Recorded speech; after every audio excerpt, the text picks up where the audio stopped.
Hello, I'm the Heart Mountain Executive Director, Dakota Russell, and I want to welcome you to our Friday site tour. Today we're going to be going into one of my favorite behind-the-scenes locations, the Heart Mountain Root Cellar, which you can see behind me. So let's head on inside. The Heart Mountain Root Cellar was constructed in 1943 by the camp's engineering department.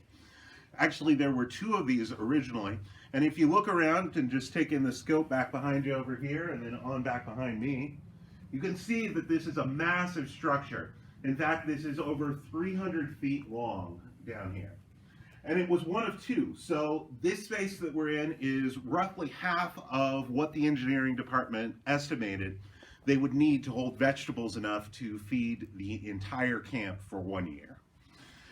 And so they began this in the summer of 1943. All they had really on the project was a single excavator and hand tools in order to get this done.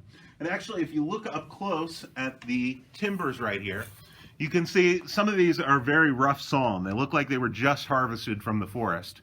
And that's because, in fact, they were. The camp actually set up a sawmill, or took over a sawmill, in the Shoshone National Forest and sent a Japanese-American crew out there to start harvesting timbers for this root cellar and hauling them back here to the camp. And so from the very start, even from cutting down the trees, this was built entirely through Japanese-American incarceree labor. And it's the only structure that still survives today at the camp that was designed and built by the Japanese Americans while they were here. Just one among the many reasons why it is a very special structure to us. So let's talk a little bit about the work that we've done already. If you look back here, you will see that we've got some electric lighting going in right here. And in fact, if we move a little closer, you'll see that this represents most of the work that we've done so far. In 2018, we came in with sort of an exploratory phase of cellar restoration to try and understand just what restoring this place would take.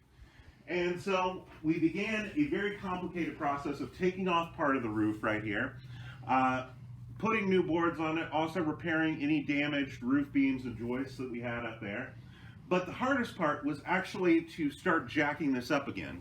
If you look up right up here, you can see how the weight of the earthen roof on this cellar has actually started to collapse and compress it over time. And so when we come back in here, we have to very slowly jack this up inch by inch. And then at the same time, we have to also pull in the sides so that they don't separate outward anymore and bring this back into plumb.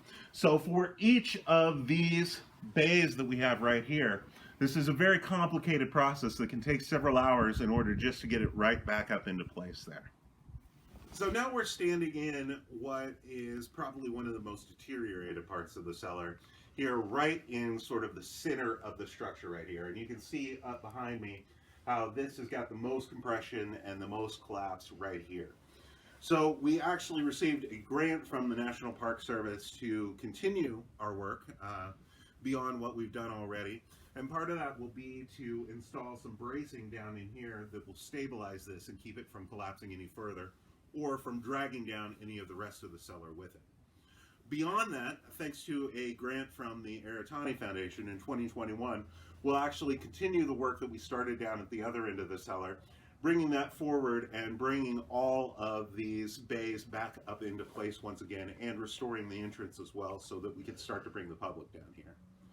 Now back behind me, you'll see what is one of the most strange features of the cellar right here. If you look closely back there, you'll actually see an old abandoned car. So this is, I believe, a 58 or 59 Chevy that we've got sitting back here behind me.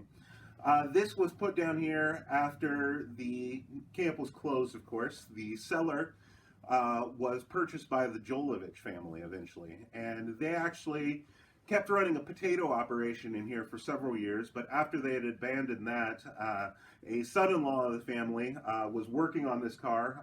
The patriarch of the family was tired of seeing it sitting in the driveway not running, And so it was eventually moved out here down to the cellar, where it's been here ever since.